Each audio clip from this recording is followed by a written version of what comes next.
Hey guys, Henning and Morten from FlippedNormals here. In this video we are going to be showing you how to make some pretty awesome alphas in ZBrush. This is something which is really useful for all character artists who really want to add some nice quick details to your model. The way I'm actually using this is normally not so much in ZBrush, but actually in Mari. We have videos on that later on. But regardless, the technique for making the alphas will involve ZBrush. So it's going to look, the end result is going to look something like this. We'll get some nice alphas, we can just drag on top of a model. This to create some really cool and quick wrinkles or scales over whatever it might be. Yeah, this is because when we've seen a lot of people use alphas or generate alphas, it's typically just been done from a high contrast image. And it's actually not, it's almost counterintuitive, but it's not the best way to do it. You end up with something that's usually more blobby and less sharp.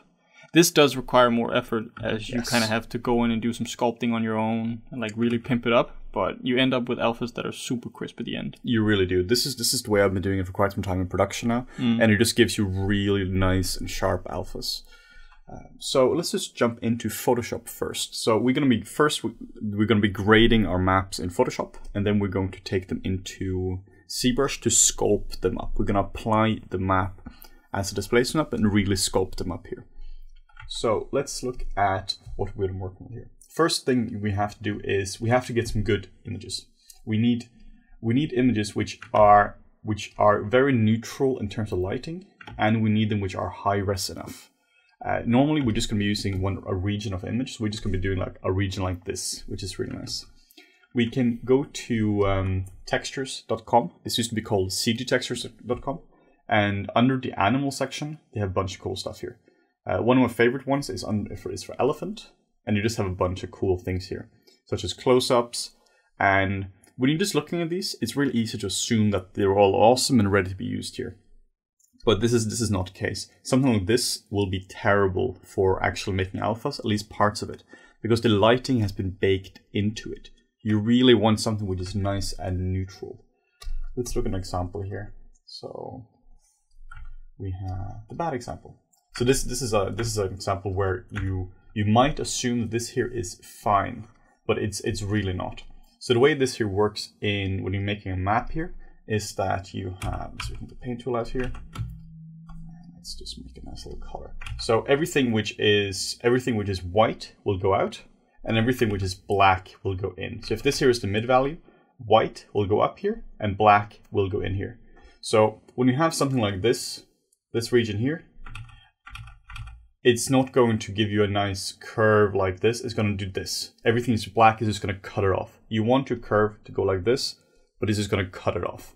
So you really, really want your maps to not have direct sunlight in them like this. I can't stress that enough. Ideally, if you can get an elephant into a studio, that would be great. That would be perfect. Where you can just get this nice neutral lighting like this. So this here is great because you can't really tell the light source here. Yeah. It's probably in shadow and it's really overcast. So this here is great. So let's show you a practical example of the differences between these two. So let's just make a plane here first. You don't have to do any of this. This is purely just to show you what it's going to look like. Or to show you the differences in quality here. So here we have, go to the standard brush, and then we're just going to look at the bad one. And sub this a few times. So you can see it's very nondescript here. Nothing is really, there aren't really any good shapes here. It's just kind of like a bit all over the place. It just looks a bit like noise. Yeah, you can see actually there's big flat areas, like the one right in the center there. That's the shadow part. Because it's so dark, your mind assumes, okay, it's just nice smooth fall off, but it should really go like this. Yeah, exactly. This region. That's not what it translates to into 3D. Exactly. So what the difference between the good and the bad image is this versus this. Yeah. And the only difference between these two images here is the source image. They have been graded in the exact same way. So really make sure your starting images are correct. It's not like a TV shop thing where the base thing is we made it shitty to start with. No. No, exactly. So let's look at what we have here. We're going to be doing some fairly easy grading to this. You really, really want to grade your images beforehand. So let's just take a part here, which we like. Make sure this is a square. And we can just position it like this. So if you find a region you like, maybe you like it up here or down here. This is where we're going to be using, because there's a lot of variation here, a lot of very interesting shapes. And we're just going to hit OK, just to crop it here now.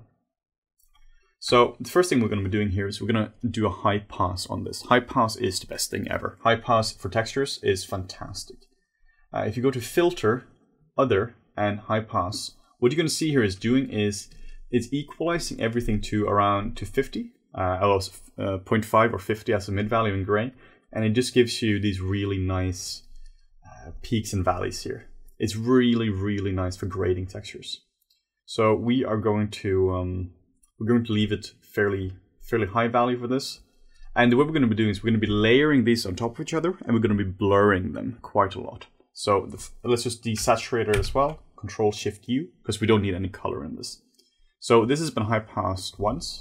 We're going to duplicate this. And we're going to do another high pass.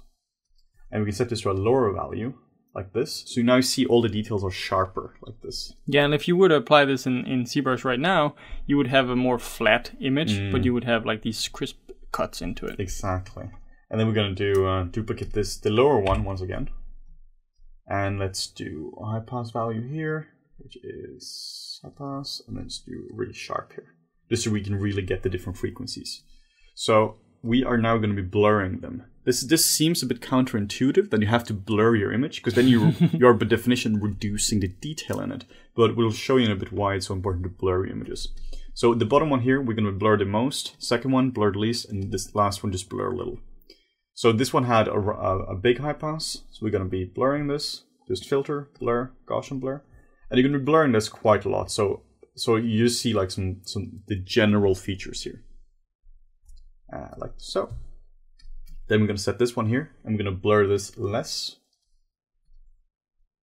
like so. And now we're going to set this here to overlay.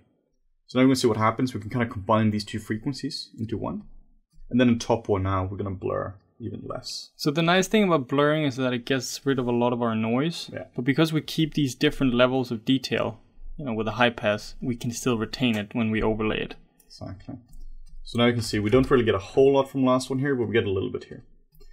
What you're also going to be noticing is we are going to get like banding and stepping here, because we are referencing an 8-bit image here. There is no real information apart from what's captured here. It's a JPEG from the internet. This is a terrible source for quality images, but it's what we have. And it's most of the time what you'll have to work with. I mean, it's the case where you have raw images captured from a camera, never happens. No. Like, never. No, exactly.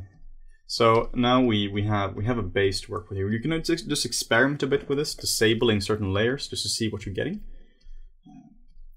So something like this is pretty decent. Let's just add a bit of contrast to it. So we can just pimp it up a little bit here. So it's just now a bit sharper. So let's show you why you need to blur this. So we have our thing here, we have our plane, and we have none blurred. This is what it's going to look like if you don't blur your image. Yeah. This here is just straight up in high pass, and you can't really use this for anything. Like this here is basically useless. You can use it as a guide maybe, but you're going to have to smooth it anyway, which is just blurring it. Which is yeah. You can see how much better it is already just by blurring it, because you don't want the high frequency stuff. You really should get that from different sources, like a bump map or something from Surface Mimic or Texturing XYZ. So compare this, which has been blurred, which has not been blurred, to something like this, which has been blurred. It's just so much easier to work with this. So let's just review here, see if there's anything here. What I'll also do as well, we're not going to do this in the video here, because that would take ages, is I would actually go over this and just straight up just paint with white where I want stuff to go up and black to where it goes down. Just because then you're controlling it better here. Yeah. But we're just going to be doing that in ZBrush instead, but I would really do this in 2 stages where the white areas are going up and the black areas going down. Once you understand that, the black goes down and white goes up, and that's really all there is to it, everything is going to be so much easier for you. Yeah, and then I guess you can blur that as well, like what you paint in Photoshop. Exactly. And if you have issues with your pen pressure, which you might have in Photoshop, we have a video on that, on how to fix that. That is the eternal pressure. Somewhere. Yes, somewhere. That is the eternal issue with Photoshop and Windows and Wacom tablets. So once you're done with this, you just save this out. You can save this out as a PNG. Photoshop, well, ZBrush will accept PNG, so you can just save it out here, and we're just gonna save this here as good. It's perfect. Well, I mean, it is good. Alpha 01 base. Wait, why would it default to good? Because I wrote good before. Oh. Perfect. Maybe it's like, I thought Windows was getting intelligent. Saw there was bad in there. So, okay, now we should name it good. Yes.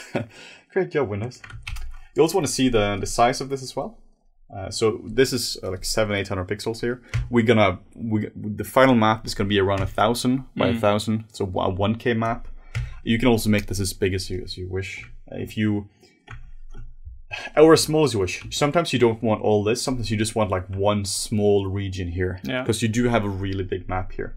You can also vary this quite a lot. So let's jump into ZBrush now. So essentially what we're going to be doing now is we're going to apply the map we just did now, the good map, onto a plane. And then we're going to be sculpting that. And then we're going to be capturing that map as a final map, which we can now use in ZBrush as an alpha, or we can use in Mari, or whatever it is you want to do. So the first thing we're going to do now, we're going to go to Plane 3D. You can just find that under here, and just Plane 3D. This is not a polymesh, so you can't really do anything with it now. But you want to turn this into a polymesh, like this. And then we want to go under Geometry and Divide. But we don't want to divide it right away, because then that's going to soften our corners. So disable this guy. And now you can see if you hit Control D, it's going to, nothing is really changed. It just means you have a lot more resolution now for it. So the corners are now smooth, and we can take this up to around 1 million. If this is a 1K map, we aren't going to be using more than 1 million polys anyway. So now we need to import our map into this. So what we're going to be doing, we need to import it into the displacement slot down here. This is a bit annoying because in order to apply this, we need a slot in the texturing slot, which is really annoying. So first off, we need to go on a texture and just create a 1K map here. And just hit new. Then we go to texture map and we just select this guy here. And now we can go under Displace Map here and we can just select our map.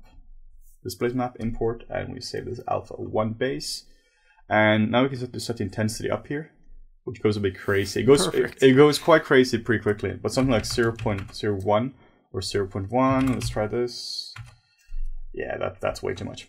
But it doesn't really matter because we're gonna be applying this to a layer. So we can just adjust the size or the strength of the layer. Something like that might be fine. Now you can see the banding I'm talking about here. Like you see the stepping here. Yeah. And that is simply just because we have kind of a shitty starting point. We have a JPEG from the internet.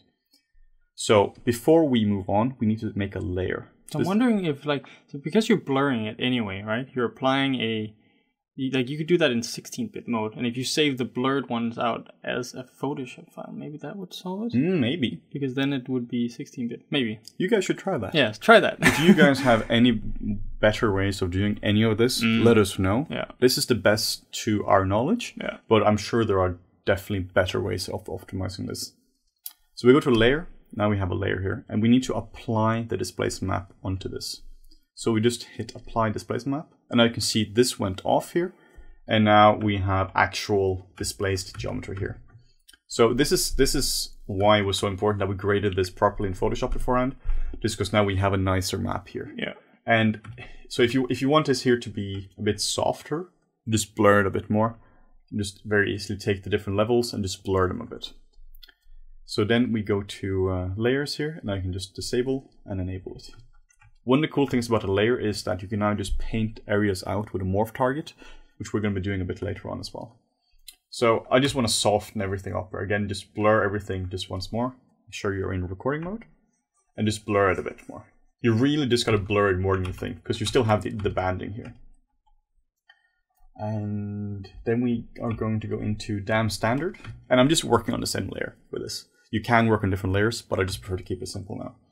So this is where you're going to be spending most of your time with this technique here. You are going to be just straight up sculpting here now. This is where you're just taking the shapes here and just sharpen them up. Whenever you do any project like this, let's say this, you're doing a full,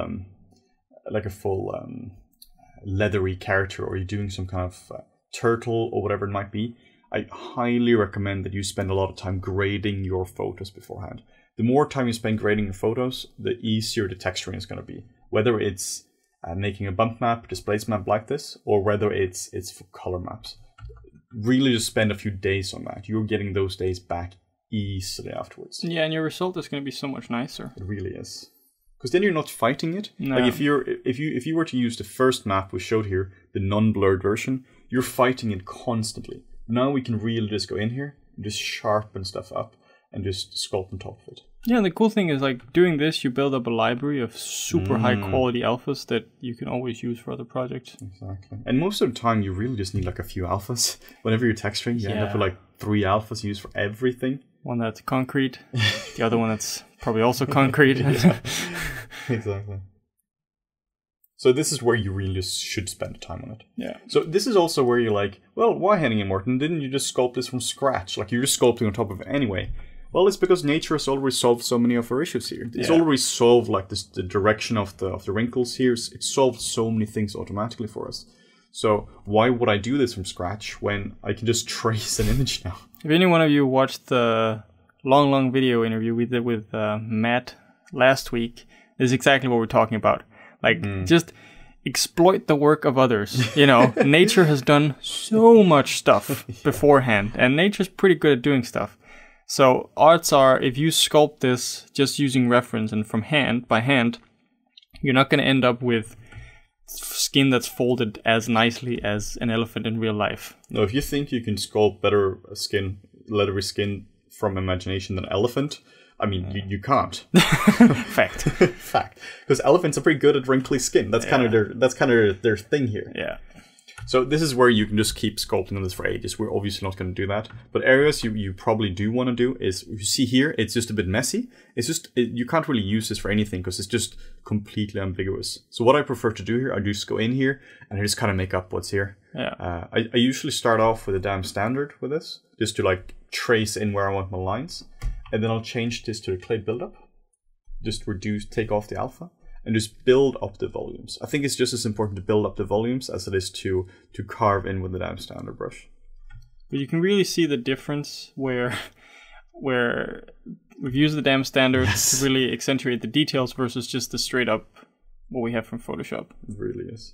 There are also like a bunch of alphas which come with ZBrush. I believe they're under here. And these are kind of shitty. Yeah. They're first off, they're ancient. And they haven't really been graded properly. We need alphas for like the 21st century and for 2018 and not just from like 2004, 2005. Yeah. So you really want to spend time on this just to really get it up here. So when I've been doing this for production, I made them way nicer than this. Like, I've spent a legit 1 day on this, and they just become super crisp. Like, you're just going in here, like reduce this, and you can just like really make sure that you have all the nice little details here. The better your alphas here are, the better everything is going to be as you move along with this. It's really just going to speed up the work significantly. So what you can do now, because now we're done, clearly, what you can do now is we can just capture this. But before we are doing that, we need to, well, we don't need to, but we can soften off the edges for this. So when you're going to be applying this in ZBrush, you're going to have issues, like you can see here with this thing here, that you are going to have issues where everything is like nice and round here and nice and round, and you have this like area in the middle, which is kind of shitty. It's kind of like between two things here. So what I prefer to do, I prefer to have a map which doesn't do really any fading. All the fading is done because the map fades naturally. That was the wrong map. So what I would like to do is I really want to control where the fade happens, and I'll show you what I mean. So first off, disable the layer, and then we're going to morph targets. Like, you need to learn how to use morph targets. They are integral to your workflow here. Enable this again now. So now if you use the morph brush, BMO, ta-da, we can erase from this.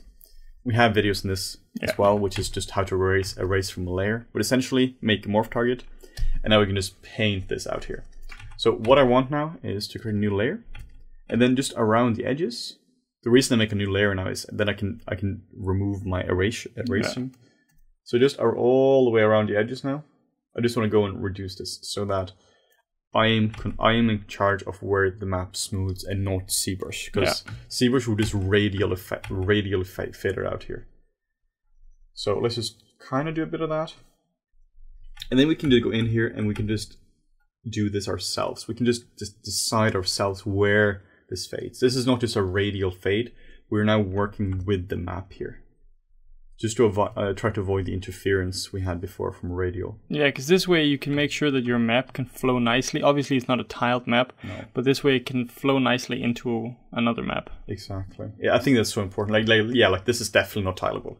You would never use this here as a tileable. That is a different chapter. Yeah. Yeah, but you can see how the shape is getting faded now. That it's like there's still things that sprout out from the side, and these could potentially be. This is easier to, like, if you drag this out next to, like, two of these out next to each other, you could then manually sculpt some stuff in between and make them fit. Exactly. So we're going to be covering a bit more in here, and then I'll still be sculpting the fade here. I'll still be sculpting in here where I really want to fade in, and this is where you could legit spend a week or a day on this. But I really think it's worth spending proper time making good alphas. Yeah. They are going to save your life so much. One of the reasons I also do this is, like I said, my primary use of this is not ZBrush, it's Mari. Because then I can really just warp these into place, I have far more resolution, and I can just really just make sure these are flowing nicely into each other. Yeah, and all the grading that we did earlier is something we talked about as well. It's not something we're covering, but you can actually do the same thing in Nuke. Yes. Yeah, we have tons of Nuke scripts for this where you just input a map, take it through Nuke, and output. The reason we aren't showing that is because nobody uses Nuke outside of big studios, and there are some people here and there, but the majority of people would have access only to Photoshop. Yeah, probably, yeah. Nuke is super cool though, as a texture artist. I've been using Nuke a lot, just because if you have like 50 UDIMs and you need to blur them all, just export them out, blur them, do your magic to them there. It's kind of like using Substance Designer, just less intuitive, but on a lot of patches. Yeah. So now you can really just get in here. I think we're making our point here, where it's just about sculpting it. I think we're good. So let's capture this alpha now. So the first thing we need to do is we need to make sure the document here is the resolution we wanted to capture it. So document, disable pro. This is just proportional. It constrains it. So let's just type in 1024 and 1024. And then we hit resize. Okay, so we just had a teeny tiny ZBrush crash. Just a tiny one. Because clearly you should never change the size of your document here. No, that's just silly. That's, why would you want a basic feature like being able to resize your document? So what you have to make sure to do is you make sure this here is set to 1024 or 1024 or however. Yeah, whatever resolution you want. Yeah. So for production, I will make this a bit bigger just because in Mari I prefer just to have a bit more resolution to play with here. Hit the F key and make sure you're zoomed out, because now this is going to scale perfectly to this. Make sure you hit the shift key so it's perfectly forward, and now just hit the F key. Yeah. And we are good to go. So the only thing left now to capture this is we need to make sure that we are using a brush which doesn't have an alpha on it, because it's going to replace the alpha. This is extremely annoying if you're using the damn standard brush, because I don't know where this alpha lives. No, exactly. So if you capture with the damn standard brush, it's just going to go and disappear forever, and you kind of got to restart ZBrush. So I usually use the displacement brush. Displacement brush is because I don't think it has anything on it. Yeah, I just use the standard one. Yeah, that works. Because it doesn't have anything. So the way we capture this is under alpha, and we just hit grab doc, and I can see, ta-da, we have a nice little alpha over here, which just captures the height information of it. So now we can export this out, and now we just go to our little folder, and we call this super final, because it is the super final of it. So if we were to now open super final in Photoshop, this is what it's going to look like now. So if you want to, you can grade this additionally more here. You can still paint on top of it, but this is really what it's going to look like. You can clearly see where there's been sculpting involved, right? Like that's so sharp and looks amazing in there. So you want your entire map to look like this. Yeah. So next step now is let's apply this in ZBrush and let's start sculpting these. Like if you had a pack of those, you could sell that. Yeah. It's definitely. Yeah, exactly. People would be very interested in having something like this. So we have some legs here. And ZBrush just crashed. Oh yeah, so they're still stuck in there. Let's just blur these guys a little here. Sure, there's a smarter way of doing this. Yeah, like, I don't know, reloading the legs. Yeah, no, that would be impossible.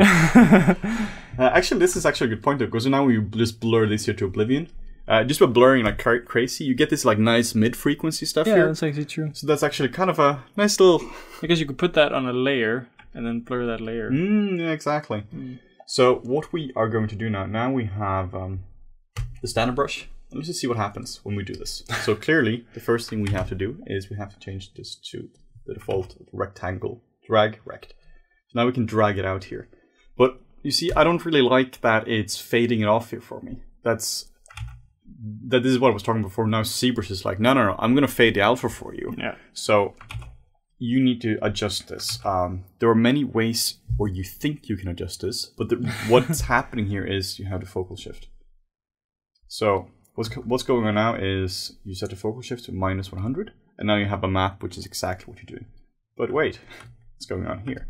This is because the mid value of the map is not set correctly. If we go into Photoshop now and we look at this, the mid value here is 50. We know that because this is what happens when you high pass something. Yeah. Everything is trying to average the map or neutralize the map, so it's going to go to 50.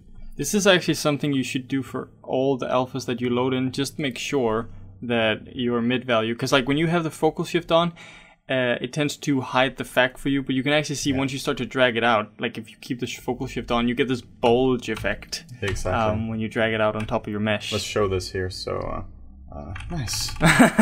So yeah, it's gonna, if we set this here to 0, I mean, let's just show what's happening here. Yeah. So now it's going out here. This is with a mid value. Let's see here. Let's look at mid value first. So this here is under alpha, modify, and we have a little guy here called mid value. This is important. This is the same thing you have when you are doing when you're extracting displacement map. So our mid value is 50. So let's just see what happens when it's set to 0. Inside it goes out here, and let's see what happens when it's set to 100. I was going the other way here, and let's say what happens when it's set to 50. There we go. Now some is going in and some is going out. So it's important when you do maps like this that you set this here to 50. Yeah. So now if we do this, you saw before, we had this nasty stuff here. There we go. Now this is just fading nicely into it. So just make sure this is working. So now we can just set this here to, if you prefer to keep the focal shift here really low and have the entire map, that's fine. Or you can set this to something like 0, and you can just have the radial fade. That's going to work as well. Yeah. So now you can just start going here and just get your stuff out here. And we have a super nice alpha, which you can use in so many different projects here. So the steps here are really, first you need to find good images. If you don't have good images for anything in texturing, your textures are going to be, you're going to be fighting that constantly. Then second is you got to grade them properly. You high pass, you blur them, and you make them all nice. Then you take them into ZBrush, you apply them as a displacement map onto a plane, then you sculpt them like crazy. Make sure they're properly sculpted and spend proper time on that. Then you just take them in and you just apply them to a map here or to something like this, and make sure drag rect is set correctly, and then we can just make this super nice. I really recommend that you do your alphas on a layer as well, which we didn't do. Yeah. But that's also a different tutorial. Because that way you can just erase them and you can just really smooth them out. Yeah. Yeah, and importantly, your mid value has to be set to 50. Yeah. Otherwise you get weird results. Yeah, exactly. So, cool. Really hope this here has been useful for you. If you have any ways to optimize this workflow, if you have some cool tips to share regarding alphas, scream out.